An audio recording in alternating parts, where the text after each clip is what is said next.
What's up, guys? This is Picnic, and today I wanted to cover something that I see a lot of people talking about in solos and duos, but I don't see a lot of it in squads, and that's positioning and squad positioning as a whole throughout the entire match, from where you decide to land to how you transport yourself to the final few circles when being uphill, downhill, behind cover, out in the open in a field. Those types of things really matter, and as do your playstyle with your squad. Now, throughout this video, I'm going to be skipping over a lot of the parts where we're just looting towns on our way to the circles, because as anyone that plays PUBG knows, the majority of the action usually happens in the last 5 to 10 minutes. But I will be commentating on our decision-making process and our thought process behind our decisions that ultimately led us to be in such a good position to win.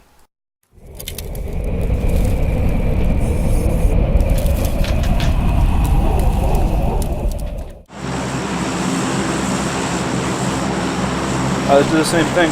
Jump. Where are we going? Same thing.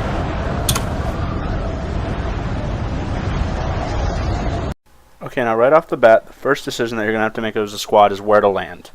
Now, in squad games, it's really difficult to find enough loot for everybody off the start. So a good tactic is to land in the same section of a town and clear the town together. However, if you're dropping alone, you can spread out and loot much quicker and then get on the road towards the circle.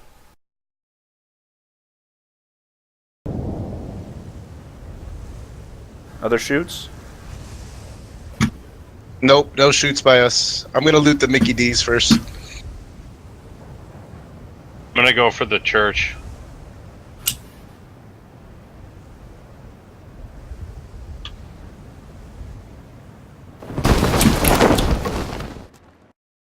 Now, right off the bat, the first thing I'm going to say about squad games is that if you're going to make a decision, the entire squad has to be on board and has to do it. It doesn't matter if half the squad doesn't like it. If that's the action that's being done, everybody needs to follow. You can't do something halfway and expect it to work. Every member of the squad has to be committed to the decision, and that includes anything from landing to moving to throwing smokes for cover, for suppressing the enemy as you move. All of that has to be done simultaneously, and the squad actually has to work together to succeed in squad games. Now, after landing in the town and figuring out that we were the only squad here, we decided to split up and loot as much as possible before we had to get onto the road to the circle. Now, because of the fact that we chose to land on one of the outskirts of the island, we actually had to loot relatively quickly, and I knew where car spawns were in the town, so we were able to get a car and start moving towards the circle right as the ring was closing on us. Now, the next big decision that comes into a squad game is where you're going to go once the first circle hits. Do you want to go to the center, or do you want to stay on the outskirts of the circle and slowly work your way in as the circles get smaller and smaller, using transportation to do so easily and while still in cover?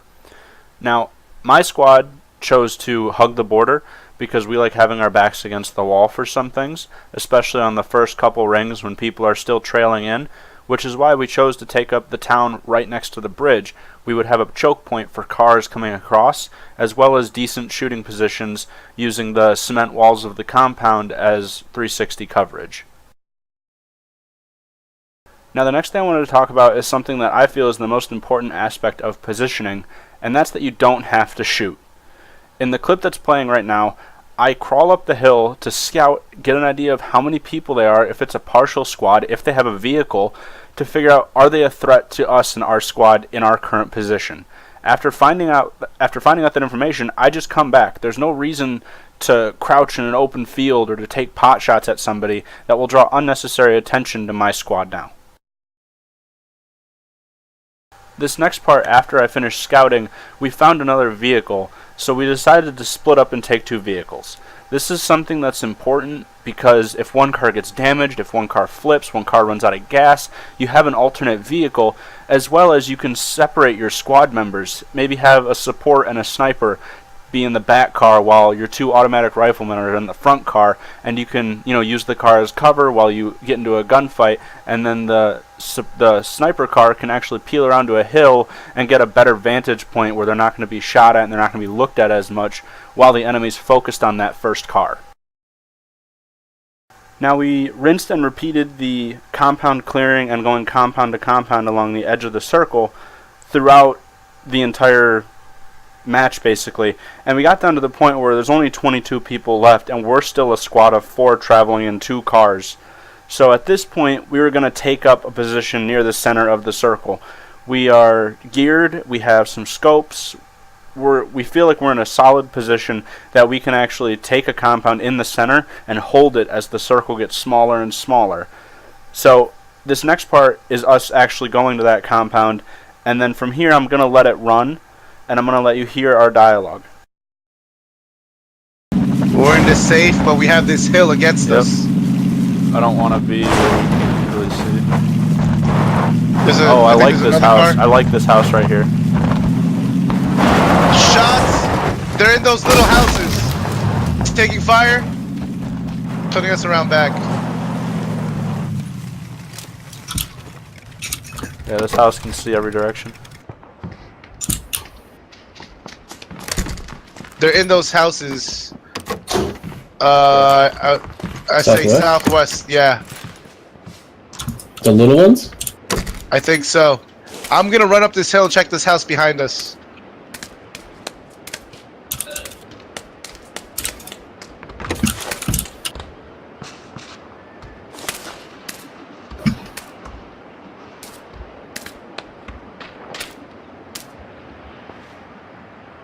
Oh, there's a crate right here, dude. Check it.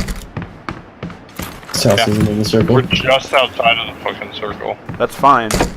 People are gonna move through us to get to the circle, and then we'll just take 2 steps and. Yeah, we gotta watch this hill. That's what we gotta keep focus on. Because they're gonna be trying to hug their ass on the border. Oh god, it has everything. I have an M24. Oh, beautiful. Give me that shit. 8 times? Yep.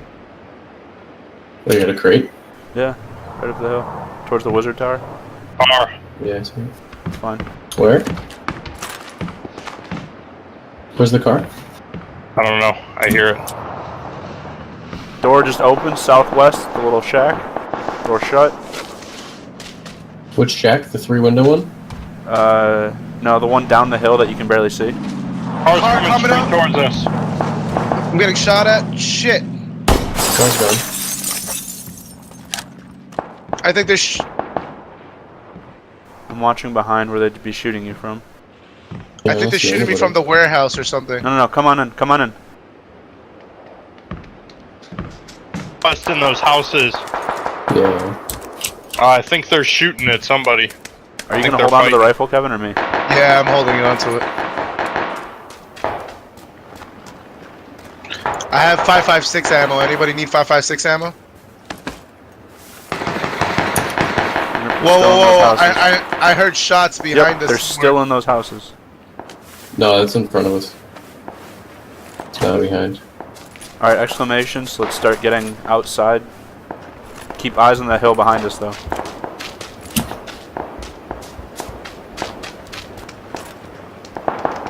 We're gonna take like 10 steps forward and then get down by this tree in the road.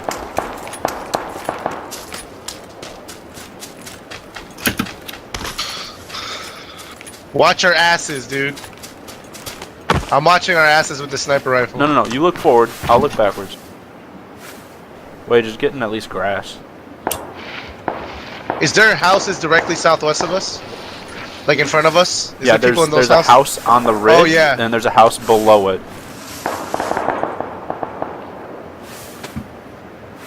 Alright, so our next move is going to be across the street to the hill with the trees to our 255. I'm already calling for it. Alright, while there's gunfire, let's go now. Hug the border.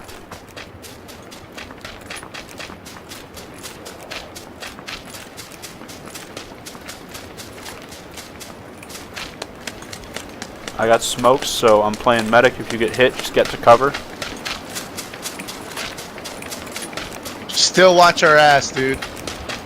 Yep, we don't want to dip down exactly, if at all possible. Yeah, that hill right there.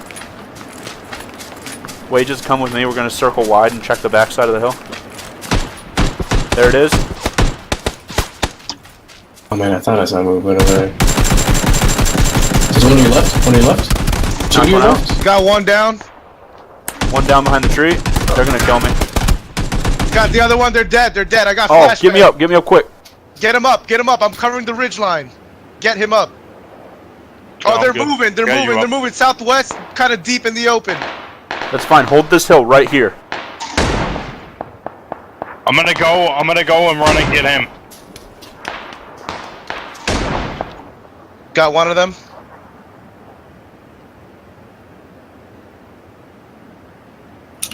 You good on heels, Wages? Yep, I'm good here. Alright. Now the critical point in that fight was that we had the high ground advantage by moving early while the other squads were looking towards the gunfire. We crossed the street and took the high ground in order to look down on them and get the advantage, while two people flanked around the side to draw their attention.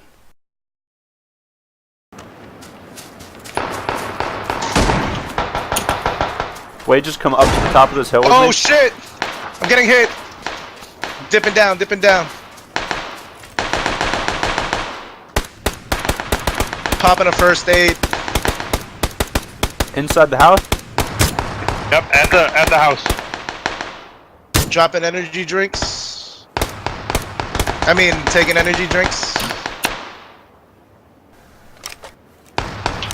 Reloading. I'm up. They're aiming towards the east. There's another squad against the east. Car moved? What the fuck? Got one guy. One guy dead inside the house. One around back. Let's hold this hill. Yep, we're holding it. It's gonna be a turkey shoot. Hey, if it forces us. Got one guy He's down. I'm gonna die right here. Got it. Chicken dinner. Chicken dinner, baby. Nice, guys. Let's go. Nice job. Good job, guys. Thank you guys so much for watching. I hope you guys learned something. I know I've learned this the hard way throughout many practice games. But leave a comment, let me know if I missed anything, and don't forget to like and subscribe.